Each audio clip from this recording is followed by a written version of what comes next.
Boker Tov.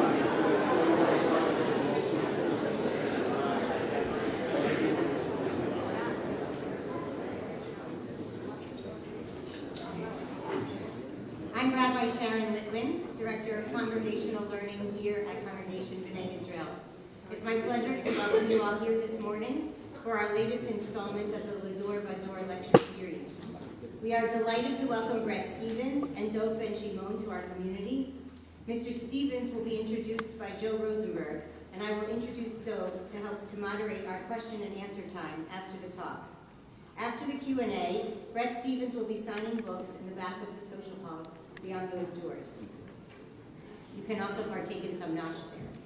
If you are here because of your interest in the Middle East, I would also encourage you to register for our upcoming Shalom Hartman Institute I Engage program on Jewish values and the Israel-Palestinian conflict, which will meet for 12 sessions, 6 in the fall and 6 in the spring, on Monday evenings. There's more information about the program in the social hall after the lecture. And now I want to thank Joe and Elisa Rosenberg for generously underwriting today's program. Since I just met Joe Rosenberg only a short time ago,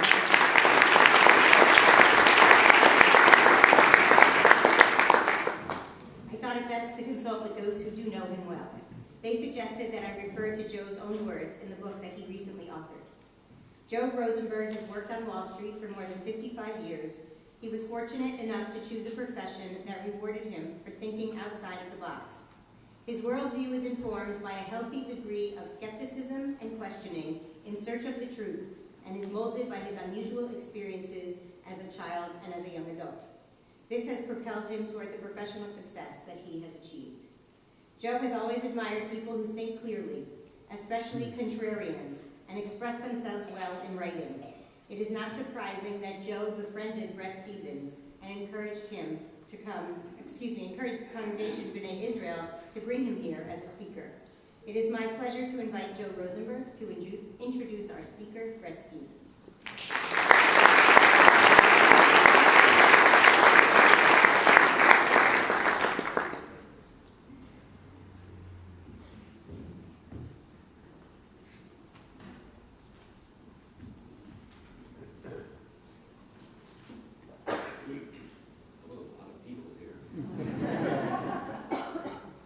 Hopefully, you have all read the flyer about our speaker today, and there's no need for me to repeat what is in the flyer. So I'll just give you a few highlights. Bret Stephens is the foreign affairs columnist for the Wall Street Journal, as well as being on the editorial board. Bret won a Pulitzer Prize in 2013. He was editor of the Jerusalem Post. When I mention his name to people, they often respond by saying, "Oh, that conservative." I, for one, think of Bret Stephens as eclectic. There's no predicting what he might write or where he might stand on different topics. Recently, on September 27th, I read his column, Sully and Anti-Sullies. I was so intrigued that I had to see the movie that day. And I rarely go to the movies. Bret had taken his 11-year-old son to see Sully, a movie about how Captain Chesley Sullenberger landed his stricken U.S. Airways plane on the Hudson River.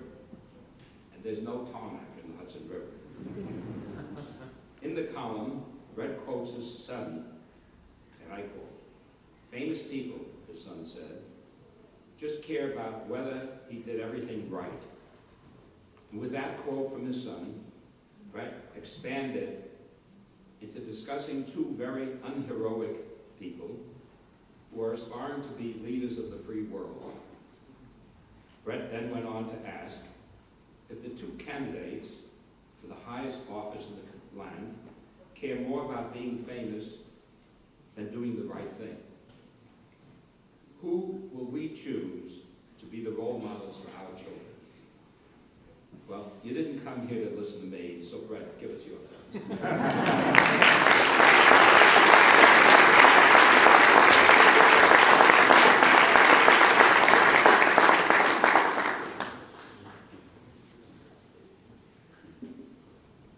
Joe, thank you for the lovely introduction and for selling tickets to Clint Eastwood films.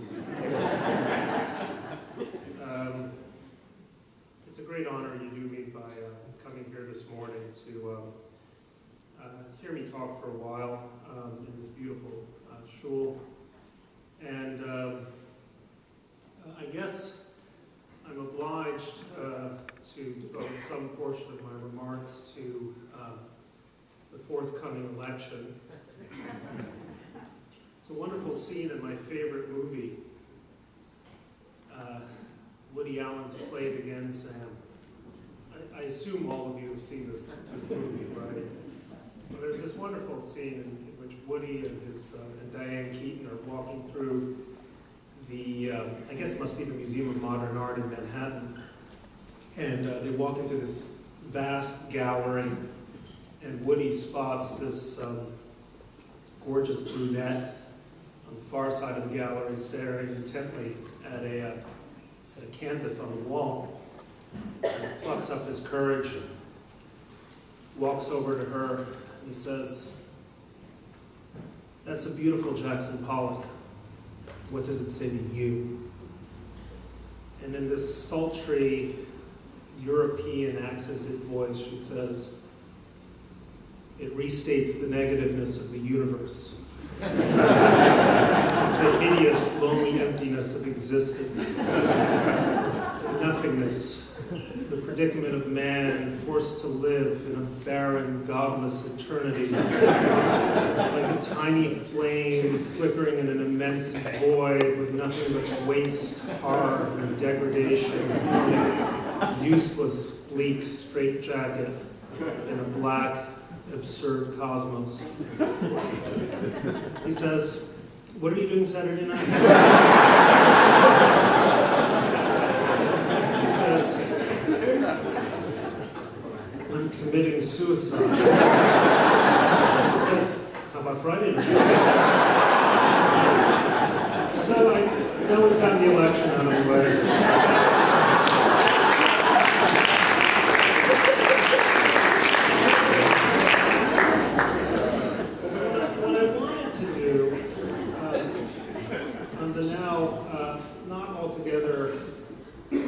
Certain hypothesis that we will have a president come next January, a new president, is to offer some thoughts about how that president, whoever she may be,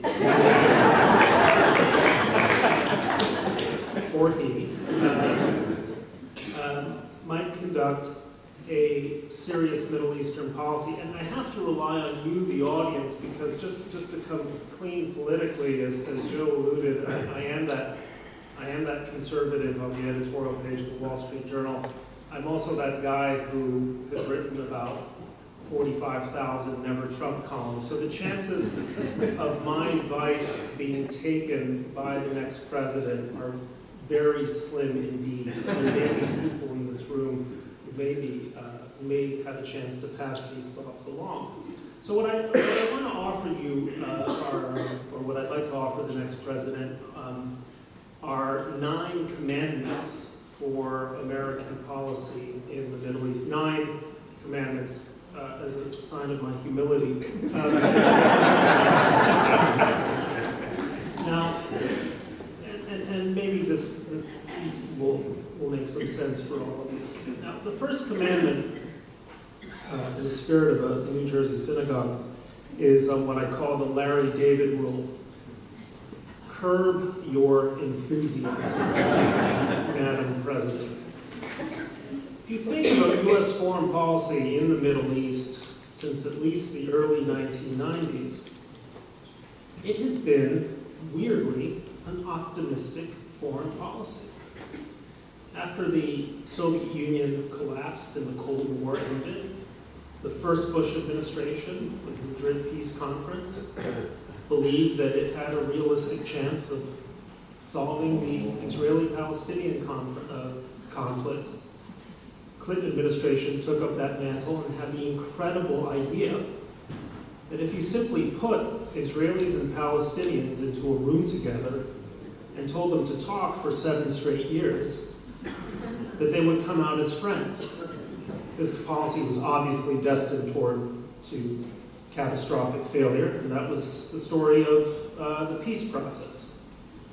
Then, in the next administration of George W. Bush, you had the equally incredible idea that if you went into Middle Eastern countries and insisted that they hold democratic elections, that the people who would be elected would be responsible, small L, liberal Democrats who would respect the rights of women, respect the rights of religious minorities, respect the rights of their neighbors to live in peace and security.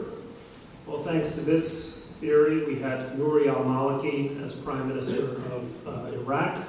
We got Hamas elected in Gaza in 2006. We see what's happening with Erdogan in Turkey in the last 13 years. We had Mohamed Morsi elected in Egypt until he was mercifully overthrown a couple of years ago. So that, too, was an extraordinarily optimistic theory. And then you had another president come in and say, well, if I just give a really terrific speech in a city like Cairo, that will settle it for once and for all. A new relationship between the United States and the Muslim world, better understanding about the feelings of the existence of the State of Israel. Well, this, too, was destined for failure. And the essential mistake that is shared by Bill Clinton and by George W. Bush and by Barack Obama, at least in his early years, was the idea that foreign policy ought to be about making dreams come true. Foreign policy, especially in the Middle East, is about keeping your nightmares at bay. And what I would say to the next president is come up with a list of the 3 or 4 or 5 things you will not allow to happen as president, and come up with plan A and backup plan B and backup plan C to make sure those things don't happen.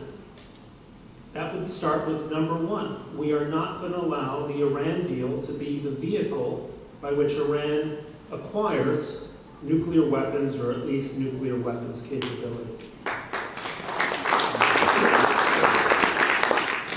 Number 2, we are not going to allow keystone Arab states like Saudi Arabia and Egypt to collapse the way Syria, Yemen, Iraq, or Libya have. That would be another objective for American policy. Number 3, we are not going to allow Syria to continue to be the metastatic cancer of the Middle East, pumping out terrorists and millions of desperate refugees to destabilize all of their neighbors from all the way from Jordan to Calais, to France, and beyond that. These are the sort of things. And number 4, of course, not only are we going to destroy ISIS, but we're going to inflict such a lesson that it will not easily be able to reconstitute itself again, because they won't simply be dispersed, but they will be shattered. How do you do that? Well, those would be things that the next American president should do. Don't try to make dreams come true. Don't try to make Israelis get along with Palestinians. Don't try to heal the Shiite-Sunni sectarian divide. Just make sure that a short list of disasters doesn't occur. Oh, and by the way, don't let a Sunni jihadist state get a hold of weapons of mass destruction, either because they're floating around in Syria or because they're given to them by their friends in North Korea and elsewhere. Now, the second rule for the next president, following the Larry David rule, is what I call the Vegas rule. What's the Vegas rule? Well, everyone knows what the Vegas rule is, right? What happens in Vegas stays in Vegas. The Vegas rule has no application whatsoever when it comes to dealing with events in the Middle East. And again, think about U.S. foreign policy, generally speaking, U.S. foreign policy in the Middle East in the last 7 years. It's been a consistent effort to draw a big fence around the Middle East and say, let's try to look away. Let's try to pivot to Asia. Let's try to reset relations with Russia. Let's focus on nation building at home, to borrow a phrase. Now, this is an extraordinarily tempting idea. Why? Because we learned in the previous 8 years that getting involved in the Middle East meant spending a great deal of money and a great deal of blood on all of these efforts, which often didn't end up particularly well. And we got lost in the thicket of stands. We got lost in the thicket of new terrorist organizations popping up to replace old ones. It was hard to keep track of one disastrous Iraqi leader after another, this or that militia. And so it was so tempting to say, why do we have to be so consumed by the politics of the Middle East, which are just a sink devouring our treasure and our efforts that should be devoted elsewhere? It's a perfectly reasonable feeling. But it's a bad feeling, it's a mistaken feeling, because to quote Trotsky, you may not be interested in war, but war is interested in you. We may not want to be interested in the Middle East. We may not want to be interested in the Houthis in Yemen or the militias in Libya or politics in Egypt. But all of that is interested in us. And what we've been discovering the last 2 or 3 years is that it's interested in us in the form of millions of refugees, that it's interested in us in the form of terrorist recruits popping up on 23rd Street in Manhattan, in Orlando, in Florida, in San Bernardino, in California. It will happen in other cities as well. So the idea that you can apply a Vegas rule, the idea that the United States can have a light footprint in the Middle East, the idea that a candidate can say, we will never put ground troops in Iraq again, or we will never put ground troops in Syria, it is foolish to make these statements. We are going to be involved in the Middle East for the long term, and we're going to have to figure out how to manage that involvement wisely, again, for the first purposes, to keep our nightmares at bay. Now, the third commandment I would offer the next president is named after President Lyndon Johnson. Lyndon Johnson had a wonderful line, which I probably have to sanitize slightly for this occasion. He said, in politics, it's better to have people inside the tent peeing out than outside the tent peeing in. I didn't use quite that word. A temptation the next president is going to have to avoid is the temptation of allowing moral vanity to dictate what has to be largely a Machiavellian policy for the United States in the Middle East. And let me tell you what I mean. Take a country like Saudi Arabia. Saudi Arabia is a theocracy that to this day doesn't allow women to drive or be unchaperoned. It treats its foreign laborers brutally as indentured servants. Its princes, its aristocrats export or give money to all kinds of charities to support extremist madrasas throughout the world. Saudi Arabia is a really nasty country. People say, well, what's the difference between Iran and Saudi Arabia? There's not a lot to say in favor of Saudi Arabia, except to ask, would you rather have Saudi Arabia as your nominal ally, or would you like to have it as your open enemy? Do we really want Saudi Arabia to become the Sunni version of what Iran became in 1979? Do we want them inside the tent or outside the tent? Take it someone else. Last year I had the dubious honor of spending 2 hours interviewing President Abdel Fattah al-Sisi in Cairo. Now, President Sisi is probably not the guy you want as the president of your local synagogue. I don't know who the president is here, but I'm sure you're nothing like Abdel Fattah al-Sisi. I'm sure there is not a Muslim Brotherhood faction in this shul that you are torturing on a routine basis, or suppressing the rights of journalists, suppressing all kinds of civil rights. But again, someone like Abdel Fattah al-Sisi isn't simply going to walk off the stage if we abandon him. He's going to find other options. Do we want Egypt to be an ally of the United States or an ally of Russia? Do we want Egypt to be an ally of Israel? Or do we want it perhaps to be an ally of Iran, which is not out of the question? These are real issues that we confront. So the idea that we can simply say, we don't like the way you behave, and therefore we're not going to be your friend, and we're not going to provide you with arms and support, which is a notion that has bipartisan currency at the editorial board of the New York Times or Senator Rand Paul. Somehow the two always end up thinking suspiciously alike. I'll also be selling subscriptions to the Wall Street Journal after this. That's a dangerous idea, and I hope the next president is mindful of the Johnson rule.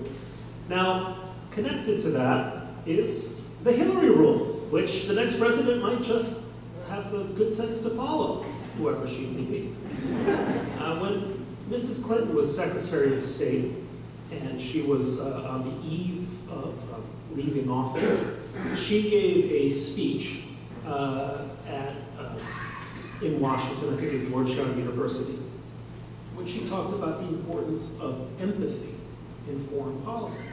And of course, she was pilloried by all the usual suspects in right-wing talk media. How can you have empathy as a diplomat? This is Jimmy Carter-esque, putting yourself in the shoes of Leonid Brezhnev or the mullahs or whoever it is.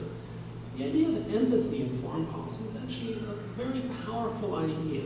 It's very powerful to be truly empathetic with your adversary. I mean, for instance, when Barack Obama dismisses ISIS, it's just a bunch of criminals and thugs, he's missing the essence of ISIS. Why is it that ISIS is able to attract so many recruits from around the world, these bored and dissolute young Muslim men from Manchester or from Marseille or from Minneapolis, who suddenly see in ISIS some idea of what it might be like to be connected to a concept of glory, be connected to a concept of the divine. Now, we might say this is a perverse concept of glory, a perverse concept of the divine, but we fail to understand what a group like Islamic State is all about. Unless we call it Islamic, we understand that it is theologically motivated, and we further understand that it is a route, a dangerous route, but a real route by which these kinds of young men are seeking something beyond themselves.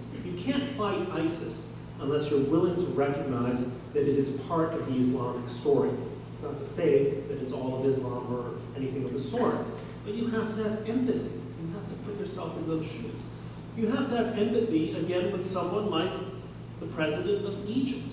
What is it like to sit on the lip of that volcano and try to feed 85 million Egyptians every single day in the face of having Islamic State militias in the Sinai and having the rest of Muslim Brotherhood and an economy that's in a free fall? It would be great to have an empathetic president who would understand the dilemmas facing someone like Sisi. And the best thing of all, and this is my real hope for the next president, is to have some empathy with whoever happens to be the prime minister of the state of Israel. Now, I'm not talking about Benjamin Netanyahu. This could be true of Ehud Barak, it could be true of Ariel Sharon, it could be true of Shimon Peres of blessed memory, it could be true of any Israeli prime minister. If you're the prime minister of Israel, politics for you, it's for me, by the way. If you're the prime minister of Israel, your choices are never easy. Imagine if the next president took her national security team with her to Camp David. I'm just using these pronouns, just 21st century gender equal way. If you're the prime minister, imagine if the next president goes to Camp David and says, let's try to see it through the eyes of the next prime minister of Israel. What does he, if it's Bibi, or she, if it's Sippy, or whatever, what do they see looking out their window? They look north to Lebanon, where Hezbollah dominates the country, and Hezbollah means Iran, and Hezbollah has more than 100,000 rockets and missiles aimed squarely at their people. What does it mean when you look over to Syria and you realize that if Ehud Barak in 1999 or Ehud Olmert in 2007 had bargained away the Golan Heights, you would now have Jabhat al-Nusra hard on your border overlooking the Canary. What does it mean if you look at Jordan and you see your longest border, and you thought your most secure border, a country that is trying to live with 1.5 million refugees on a very weak economic basis.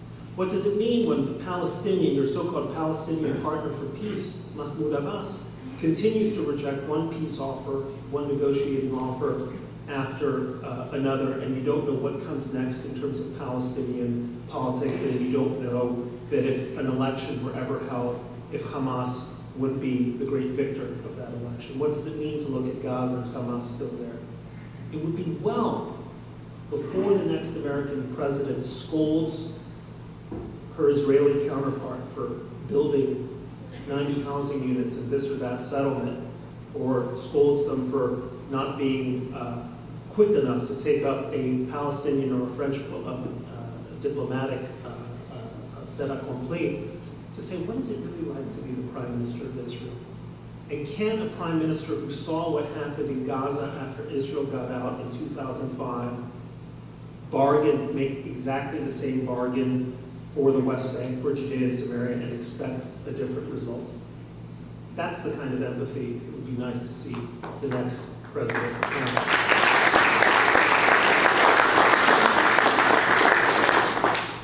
There's another great movie that I love, The Untouchables. Kevin Costner plays Elliot Ness, who looks nothing like Jim Comey.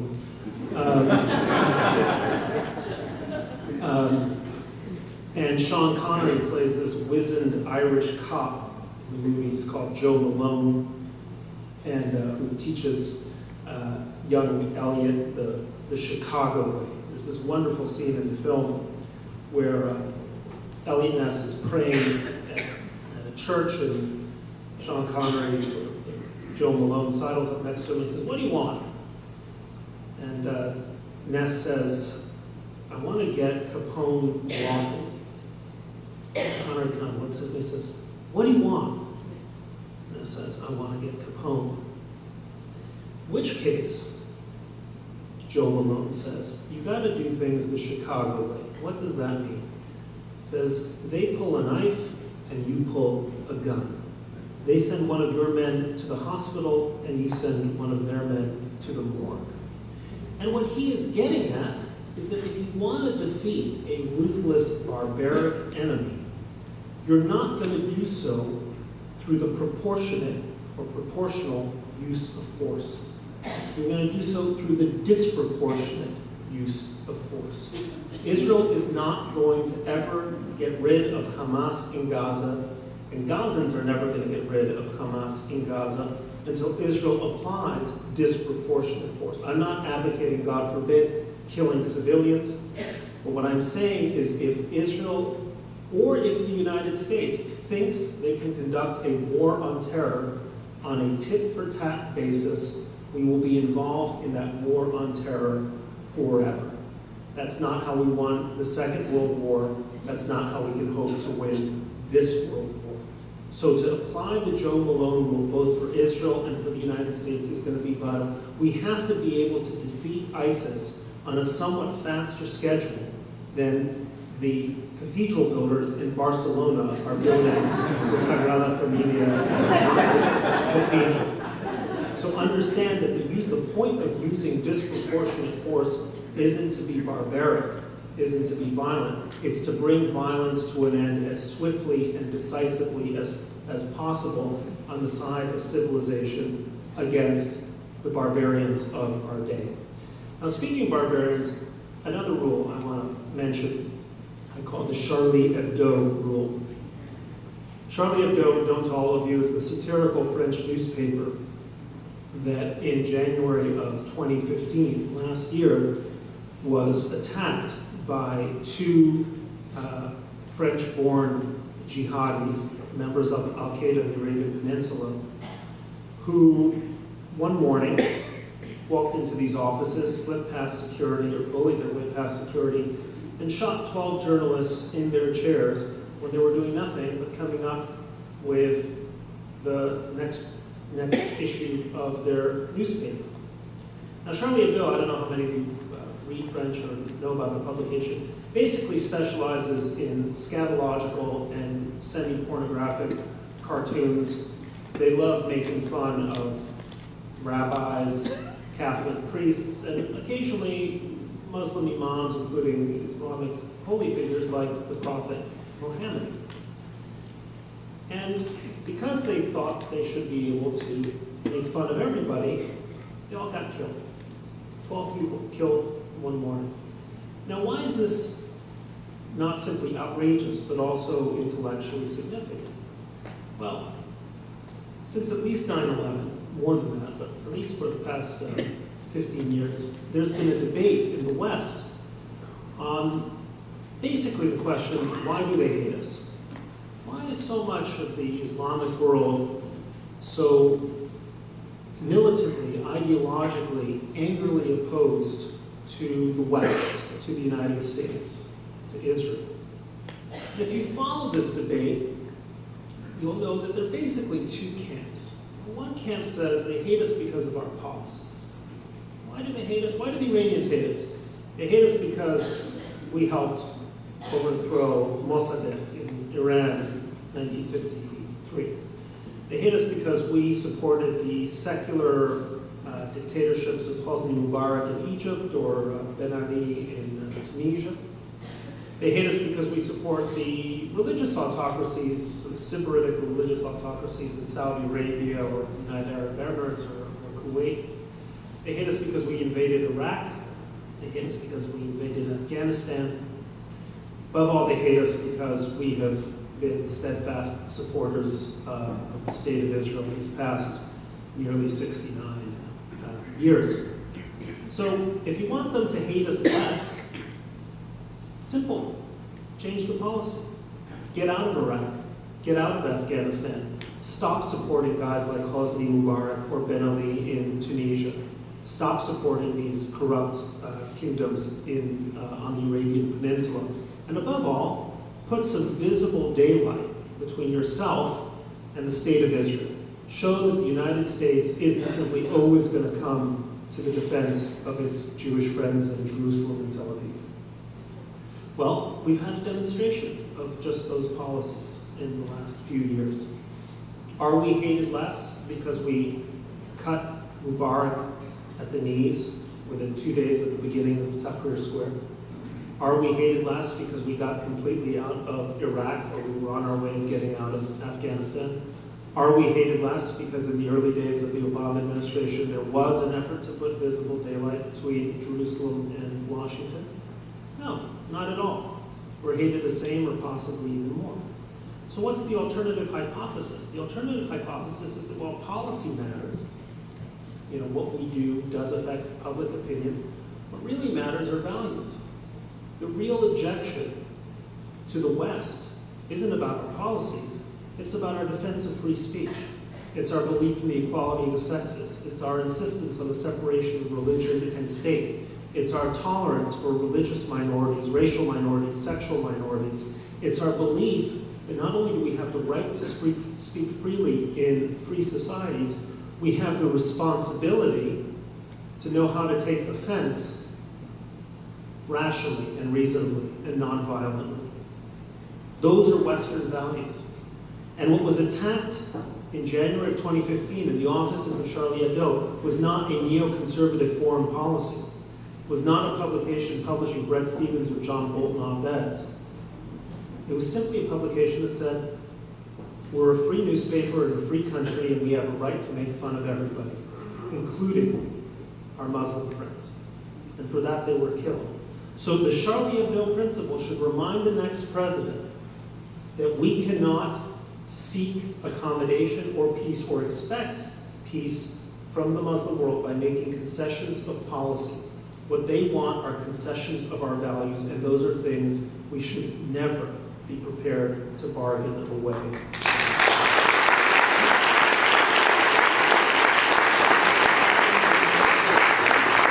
Just a couple more points, 3 more points I want to mention.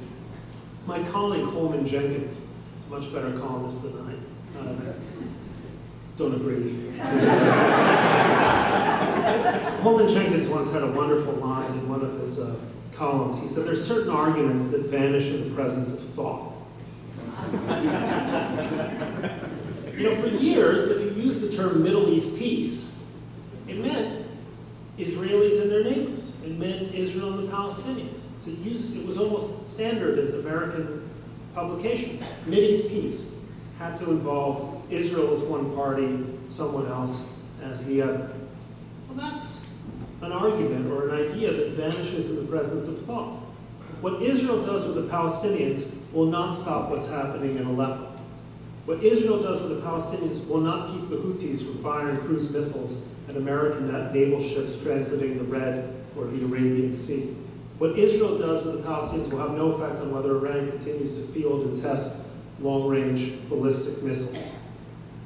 So the idea that Middle East peace is somehow connected to what happens in the Israeli-Arab peace process is ridiculous. Here's another idea that vanishes in the presence of thought.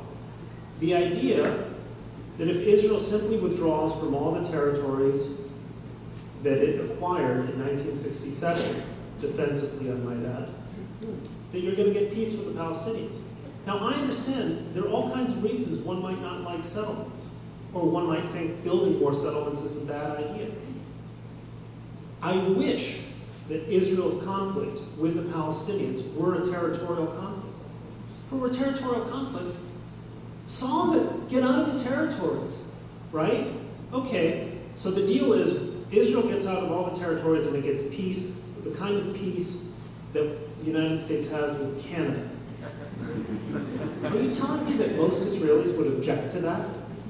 Would they object to visiting their holy sites in Banff or Vancouver or Toronto?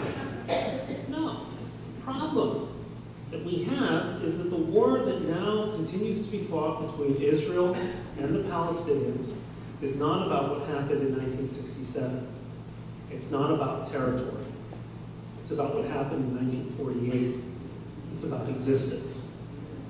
Show me a way in which you change Palestinian hearts and minds so that they can understand that a Jewish state, a sovereign Jewish state of Israel has the right to exist perpetually in peace and security in those lands, and you will have peace.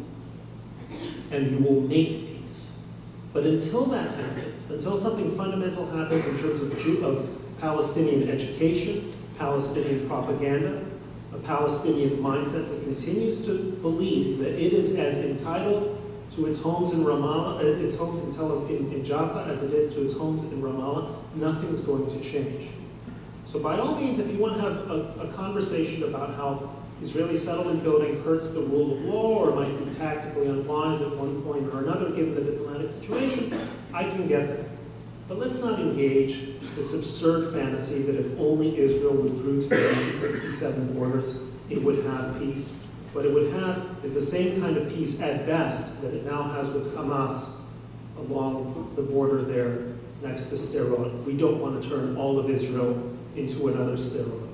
So follow the Holman-Jenkins rule and don't allow arguments that vanish in the presence of thought to dominate our conversations about the future of Israel's security. Now, two more points.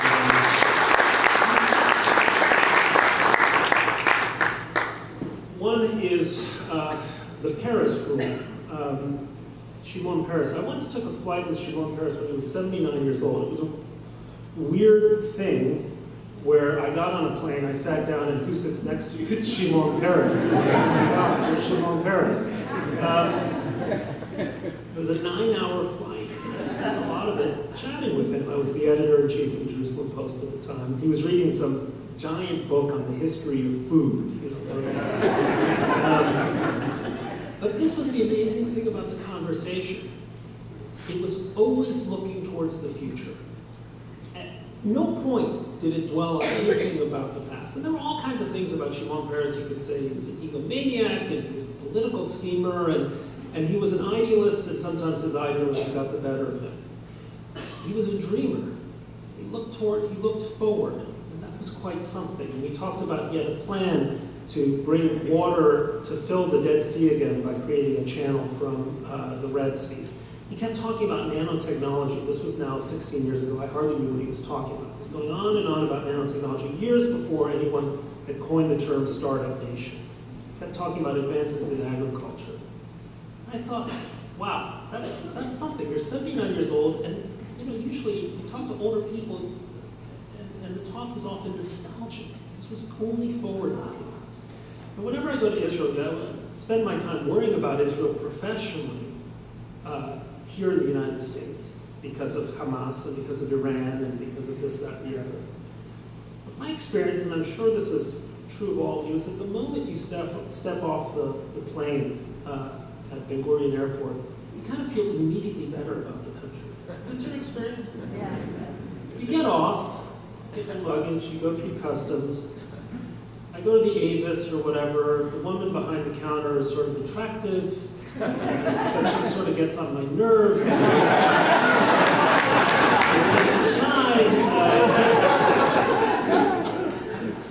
I'm married, I shouldn't be saying this. But it's the Israeli way, and then you're off on your way, and maybe you're spending your time in Tel Aviv, so you drive up the Ayalon freeway, past the Azrieli towers, and you look around in this incredible, vibrant, sexy, happening city. You say, this is entirely what Israel has done. 100% Israeli content. Didn't exist 105, 106 years ago. And here it is. It's an incredible place. It's very hard not to feel enthusiastic about Tel Aviv when you're in Tel Aviv.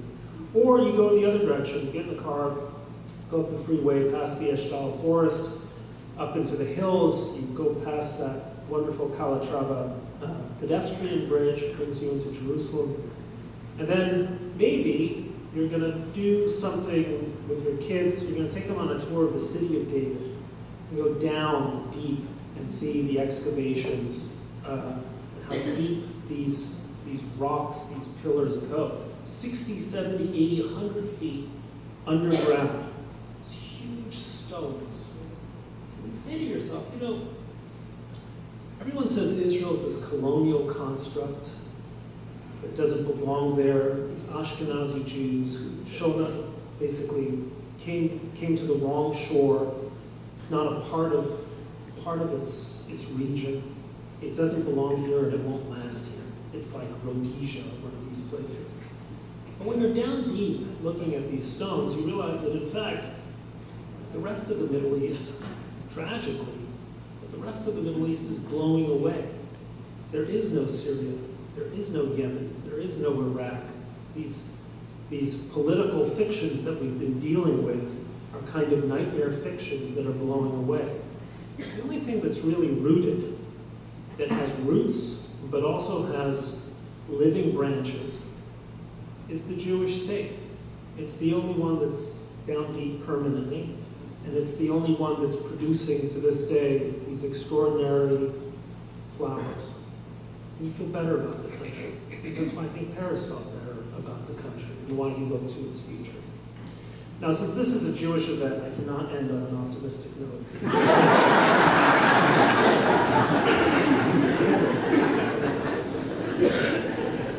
So a final rule for the next president. Eric Hoffer was a wonderful mid-century American philosopher. He'd been a longshoreman, and then he wrote a book called The True Believer, which is distributed widely at Trump rallies. That was a joke.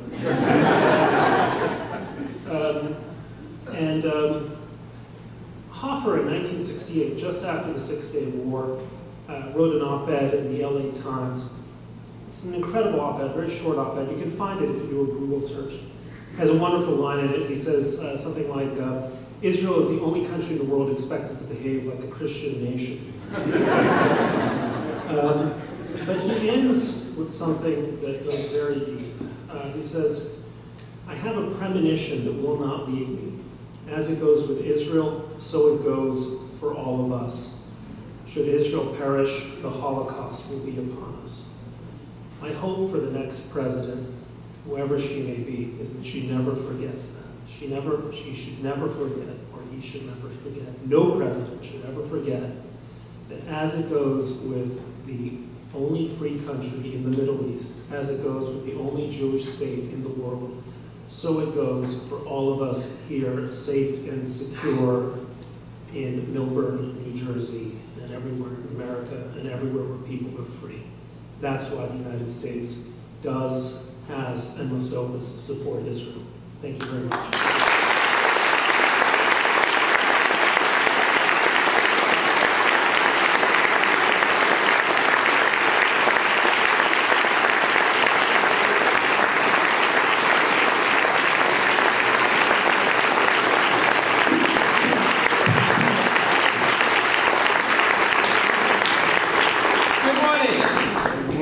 My name is Dov Ben Shimon. I'm the CEO of our Jewish Federation of Greater Metro West. It's lovely to see so many of you here this morning. It's my pleasure and privilege to guide us through the most important part of this morning, which is your questions. But before we do so, permit me and indulge me just to guide us through a couple of ground rules to make sure this flows appropriately. In Masachet Brachot 17a, for those of us keeping score, there is a phrase by our rabbis who say that the highest form of wisdom is kindness. So if you're going to ask a question to show us how smart you are, be kind. We are a tolerant, diverse, pluralistic Jewish community in Greater Metro West, and we like to keep it that way. 2, ask questions. Don't make statements. When you want to make a statement, we have a wonderful nosh outside in about 25 minutes. That's the place for the statements. And 3, if someone else has already made a question, and a good or bad question, on the topic on which you want to cover, find a different topic. We've got a lot of information and a lot of topics I am sure that we want to cover, and I will try to get to as many of you as possible over the next 20-25 minutes. So, would anyone like to kick us off? Terrific talk. Do you have any information about what appears to be a pending UN Security Council resolution, which will be non-binding, but which will proclaim the appropriate boundaries for the Palestinian state and Israel? Apparently the U.S. intends not to veto. I may be wrong on steps of that. The answer is yes. Look, there's been a great deal of speculation about this, and part of the speculation is fueled by the fact that the White House has been extremely tight-lipped on this to an unusual degree. My information, and this is sort of the journalist information, is that the White House has asked the State Department to come up with a menu of policy options for what the administration might do vis-a-vis Israeli-Palestinian quote-unquote peace in its last, in its lame duck part of office. There are a number of options on the menu. One would be a set of executive actions. For example, the United States, the president could impose new rules, IRS guidelines about tax-exempt status of organizations that are involved in any way in work in the settlements in the Shahim. So that would be one possibility. And that would, the way these rules apply is difficult to see how it plays out, but it means that a lot of organizations would have to step back, because even going to anywhere in East Jerusalem would be considered potentially difficult. Another would be to impose sanctions of some kind on individuals, U.S. individuals or even Israelis who are involved in building settlements. So if you're an Israeli builder and part of your business is building homes in wherever, even a neighborhood of Jerusalem, you might run the risk of having your travel privileges to the United States revoked. So that's one possibility. Second possibility is more a multilateral approach at the United Nations, and a number of things are being considered here. One is there's been a French effort to have France set out its so-called parameters for how a Middle Eastern peace should work out. And I think one thing that has animated a lot of people in the Jewish community is that the French might put this before the Security Council, and the United States would abstain in the vote, which means it would go through. Talleyrand once said about a political situation in France in the early 19th century, said it was worse than a crime, it was a blunder. and that would be worse than a crime. It would be a blunder, because what you would be doing is you'd be setting parameters that no Israeli government, even a left-wing Israeli government, could possibly accept, which would kill the peace camp in Israel, right? If you're an Israeli leftist, if you're someone here who's affiliated from, say, J Street, that's the last thing you would want, because it means your friends in Meretz or Labor would have nowhere to go politically, because they would never be able to accept the French terms. And on the Palestinian side, it would mean that no Palestinian leader could ever ask for less. There could be no negotiation, because he would have to demand the French parameters as the baseline for a negotiation. So it would end, I mean, actually, strangely enough, if you're a really right-wing Israeli who wants no peace whatsoever, okay, the French deal is the best thing that might ever happen to you, because it kills the left wing in Israel completely, makes all negotiation impossible, and by the way, it would destroy the budding rapprochement between Israel and states like Saudi Arabia and the United Arab Emirates, because for domestic political reasons, these countries would then have to accept those parameters as the basis for any peace. So that's the parameters possibility. There are two others, but I don't want to devote the entire Q&A session to this question. There are a couple of others that are possible, but it's the parameters thing that ought to worry us. And I would say to those of you who are Democrats in this room, and may have some influence, to say, if you care for peace, if you want to support the peace camp in Israel, this is the worst thing you could do. You are consigning the peace camp to permanent irrelevance if you get behind the parameters. Shall I call? No, I'm going to come in. Okay. Would you agree that the fact that the PLO was created in '64, 3 years before the '67 war, pretty much confirms that going back to the '67 lines would not create peace? Yes.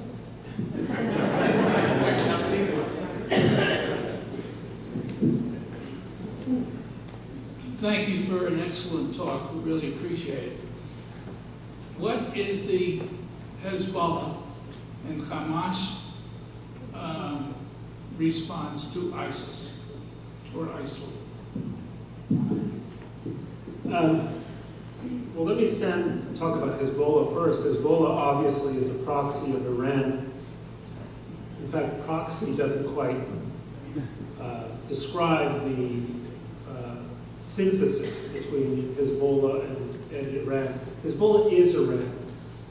And so Hezbollah has been fighting ISIS, or fighting at least opponents of the Assad regime in Syria now for many years. It's a little more complicated than that. Let me just preface that by making one point. I once interviewed a Hezbollah leader in Beirut a few years ago.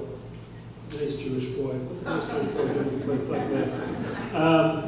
And what was interesting iconographically was that in Hezbollah's headquarters in Beirut, there were two large portraits. In the way that you see, a portrait of a picture of President Obama and Vice President Biden in any U.S. government office, the two portraits were one of the Ayatollah Khomeini and the other of the Ayatollah Khamenei. So there was no evidence that this was a Lebanese political organization. It was an Iranian political organization. That being said, so Hezbollah is fighting ISIS because Hezbollah, like Iran, seeks to create a Shiite crescent stretching from Beirut to Damascus, through Baghdad and Basra, all the way to Iran, which is why we are short-sighted in saying that our goal in Syria is to defeat ISIS. We have two enemies in Syria. One of them is the government, one of them is ISIS. That being said, it's important to note, and interesting to note, that at least until recently, the Assad regime and Hezbollah and Russia have not been going after ISIS. They've been going after the more moderate opponents of the regime. And there's a kind of, and in fact, the Assad regime has bought oil from ISIS. Now, why is that? Because in a way, at least in the short term, ISIS serves the political needs of Iran. So long as ISIS is the principal enemy, then every Christian in Syria, every Druze in Syria, every non-fanatic Sunni in Syria is going to say that their cause is better served through the Assad regime staying in power than it is through ISIS coming to power. In the long term, Iran will want to defeat ISIS, and Iran has just joined the battle in Mosul through its Shiite militias. But in the short term, they work together, just somewhat in the way that the Nazis and the Soviets found reason to be allies for the first 2 years of the Second World War. Hi, Bret. Is the U.S. Democratic Party's shift away from Israel actually an antagonism in some high places in the party? Is that an unrelenting trend into the future? Well, I hope not. Look, I mean, as I said, I'm a Republican, and I've always said that on balance, I'm happier that Jews tend to vote Democratic. And the reason is that I've always feared that if Jews were to abandon the Democratic Party, that the party would have no ballast of pro-Israel support. And so it would become the party of Bernie Sanders. Ironic that the Jewish candidate, would be the one that I worry about the most in terms of attitudes towards Israel. But he said some things during the campaign which I thought were unforgivable, including the suggestion that Israel killed 10,000 Palestinians during the Gaza war, which is just a slander. So I've always thought, by all means, look, first of all, it's a free country. You're Jewish. Just because you support Israel doesn't mean you don't have a right to be pro-choice or, vote for Democrats for any number of other perfectly honorable reasons. But I do worry that you have this left-wing anti-Zionism that increasingly shades into outright anti-Semitism, and you see it most vividly on college campuses. Well, I was talking at Vassar. They have a real problem there where, celebrated leftist or far left-wing professors who come there make nakedly anti-Semitic statements like, Israelis harvest the organs of Palestinians, for nefarious reasons. For a long time, I worried and wrote about the insidious anti-Semitic echoes of anti-Zionism creeping into the left through the Democratic Party. And the Democrats, every honorable Democrat has to fight that. I think every honorable Republican has to fight a new insidious encroachment of right-wing anti-Semitism into the Republican Party through this so-called alt-right movement, which is a kind of combination of neo-Nazis, far right-wingers, David Duke types, but also people who are sort of the Pat Buchanan stripe, and who have found real currency in this electoral season. So just because you always have to be vigilant against left-wing, against doctor's plot type anti-Semitism on the left, doesn't mean we can relax our guard about a real resurgence of right-wing anti-Semitism in this country in the last few months.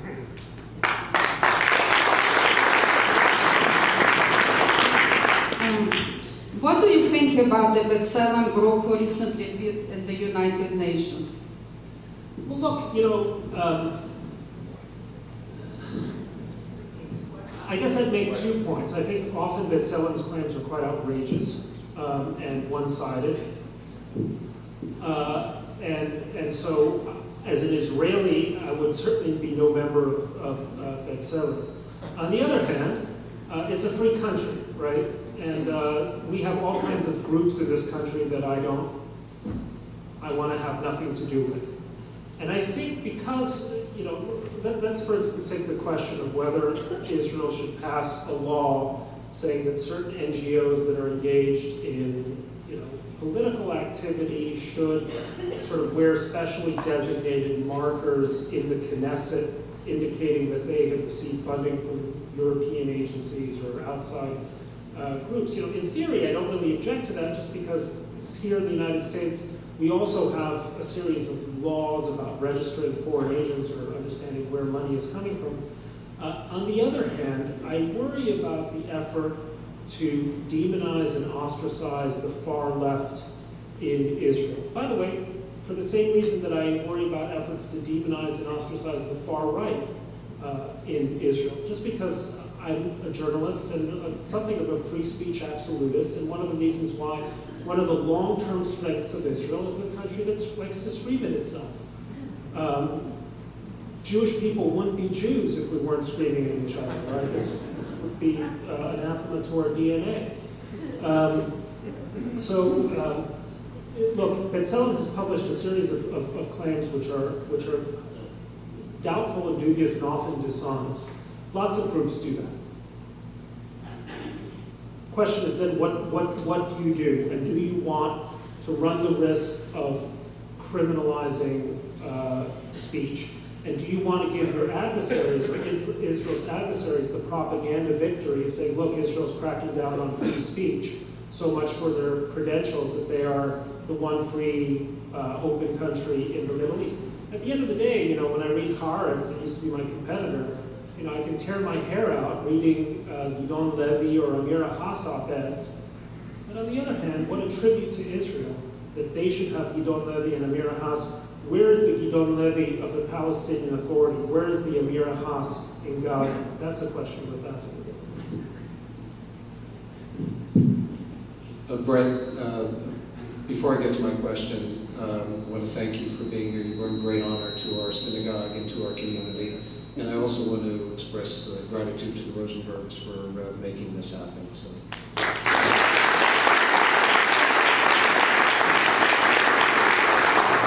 I want to get back to the Hillary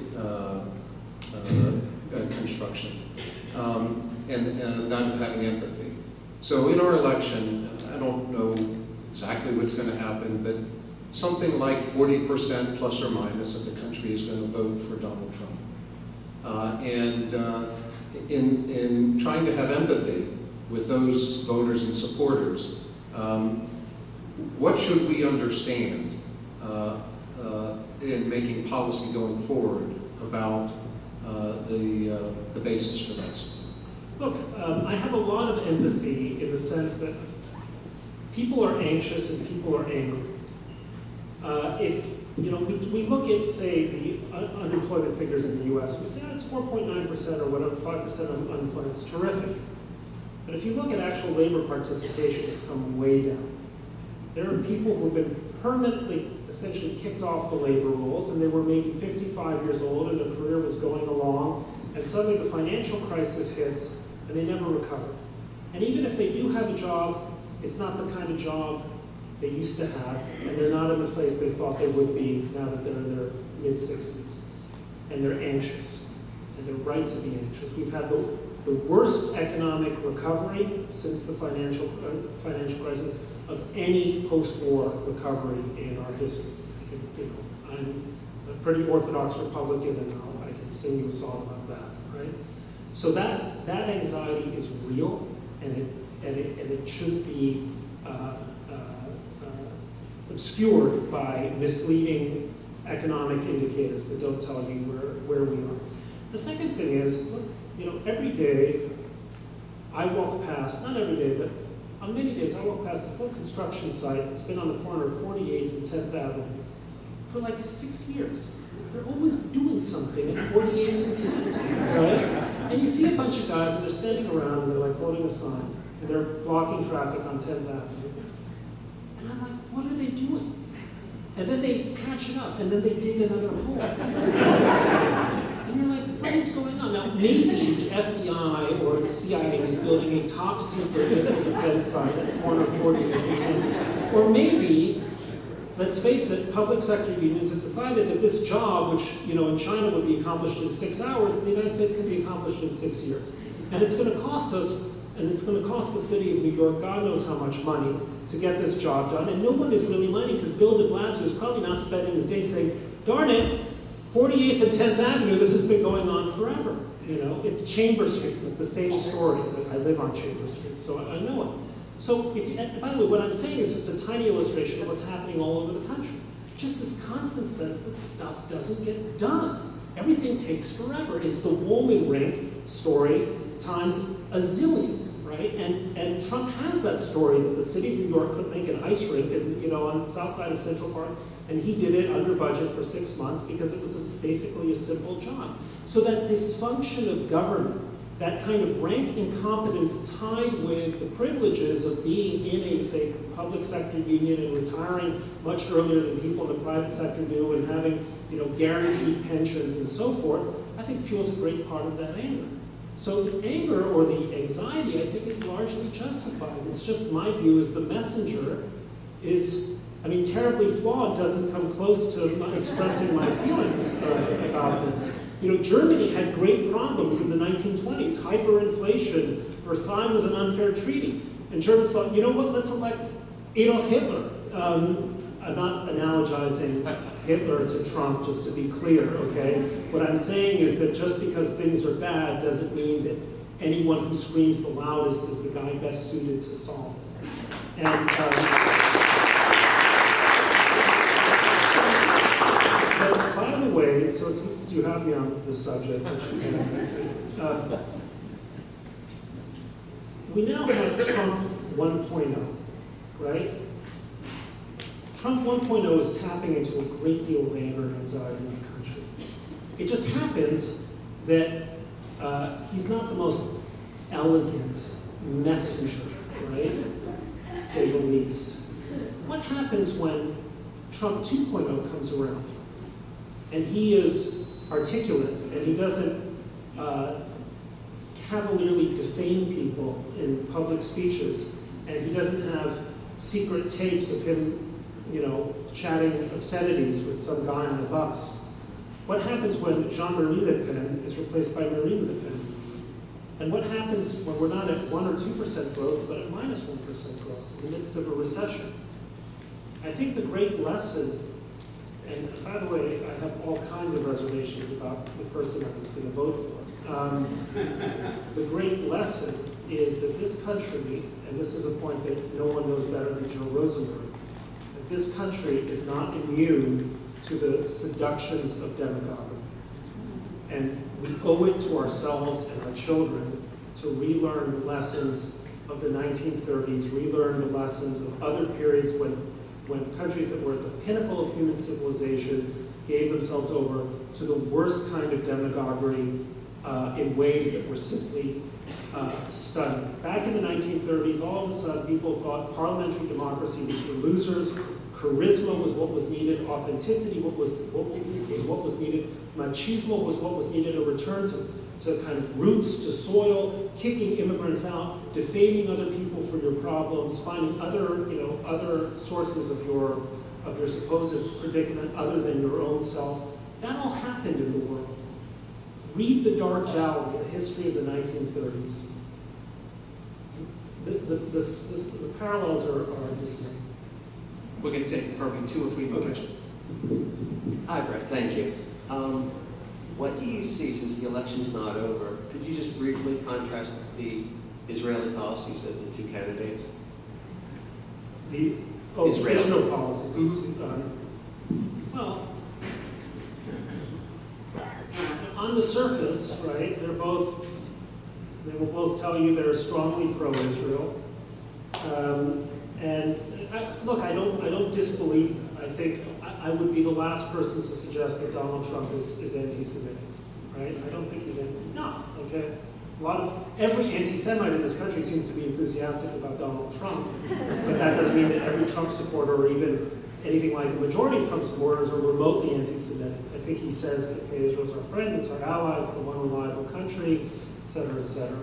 Hillary Clinton says the same thing, and absolutely fended off a challenge from Bernie Sanders, who was, much more extreme in his views. My guess is that Hillary Clinton, after the experience of the Camp David disaster during her husband's presidency, is not going to want to invest the weight of her diplomatic prestige in trying to be the new American Sisyphus rolling the Israel-Palestinian peace boulder up the hill so it can flatten her, just as it flattened Obama or Kerry and other predecessors. So I suspect that a Hillary presidency, a Mrs. Clinton presidency, would pay lip service to this, but would know better than to make the claim. I mean, she would get the Holman Jenkins rule, that the idea that if you just get peace between Israel and the Palestinians, everything else is solved is a preposterous idea. I also don't believe that just because her friend and consigliere Sid Blumenthal has a son who is a raving anti-Semite, doesn't mean that Max Blumenthal is going to be our next ambassador in Israel. I think it has, God knows what happens to other people's children. All know if you know, so-and-so's kid became a really bad apple. So I don't think, that's a kind of fear I hear that doesn't alarm me much.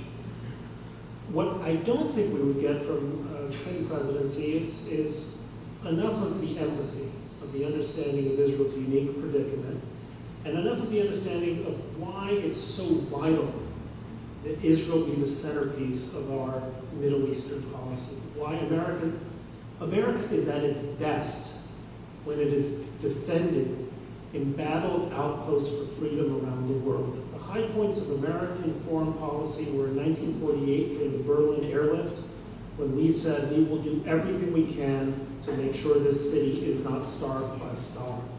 And it happened again in 1973, when Richard Nixon, under the pressure of Watergate, told Henry Kissinger, tell me what the Israelis want in terms of arms and double it and send it right away. One of the great moments, by the way, for all Nixon haters, the great moments in American diplomacy. And let's think about why those were such great moments. And why was it that the Cold War ended in Berlin? It ended because this embattled little outpost for freedom, which made no sense from a purely military standpoint to defend, suddenly became a big fat advertisement for why capitalism was superior to communism in a way that East Germans could actually see. They wanted, it wasn't like a distant fence that they thought they could get across. They could actually look out the windows and say, in that neighborhood they're free and they're having fun and they're rich, and here we're, driving whatever those cars were called and, eating whatever they ate. So by defending that little, improbably defending that little outpost for freedom, we did a number of things. We created an advertisement for what the free world was in the heart of the communist world. And we also indicated that because we were willing to defend West Berlin and put 10,000 American troops on the line to defend an indefensible military position, it meant our treaty commitments were good. So when Newt Gingrich says, why should we defend Estonia, right? Because the Russians would just take it, that's the opposite of what Truman did in 1948, and the reason why a Trump foreign policy on that basis would be so disastrous, right? Similarly with Israel, why is it that Sadat took the lesson after Nixon came to the aid of Israel in '73, when he was winning, by the way? Sadat's winning, and those damn Americans come and save Israel's behind. And yet Sadat then became pro-American. Why did he do that? Because he said, this is a country whose friendship is good, right? If they were this good to Israel, if the anti-Semitic Nixon knew well enough to come to Israel's defense in its moment of need to prove that American security guarantees were good, that we would be there in hard times as well as good, then maybe America would do the same for Egypt. And that's why what Obama did to Mubarak, I think, was so toxic for the region. Because what you don't want in American foreign policy is a reputation that no one should be your friend, should be our friend, because we will abandon you at the moment it becomes politically difficult for us to support you. And so that's, I should add a commandment to my list. That's the lesson I take. I know that in American foreign policy there are 10 highly quotable rules. In Jewish communal service, there is only one quotable rule, which is the P.T. Barnum rule. Does everybody know the P.T. Barnum rule? Always leave them wanting more. So we're going to do our final question.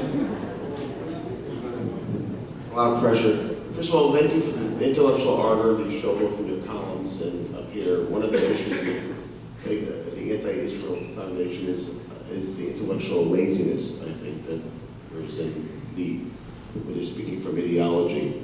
Quick, I think the way to end it is, what does the Middle East look like to you 4 years from now? With your best guess, obviously there's no crystal ball, but when you come back here 4 years from now, what are we going to hear? You know, that is a it's such a great question that I wish I had planted it. And the reason is this. So I have a book that I'm going to sign.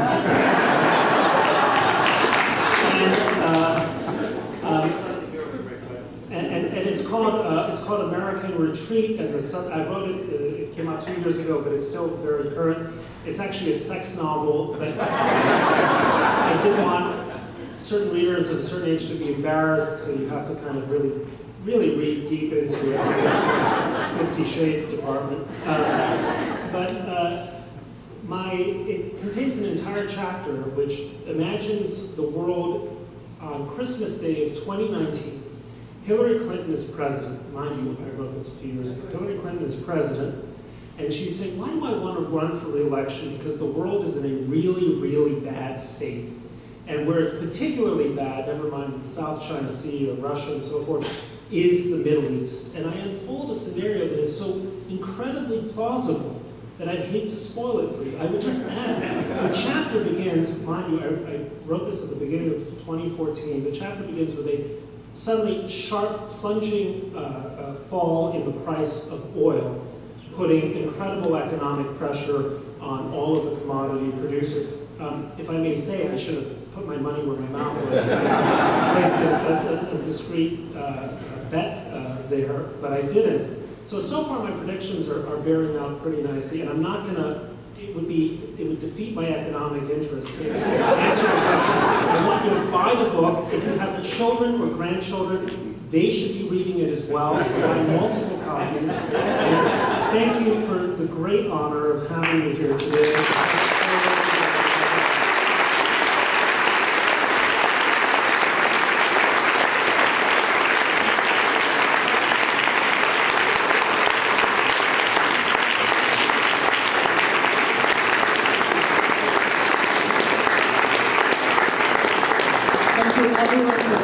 I invite you into our social hall for a little nosh, some books, some information on adult education. Thank you again to Joe and Elisa and Bret and Dope and Shimon.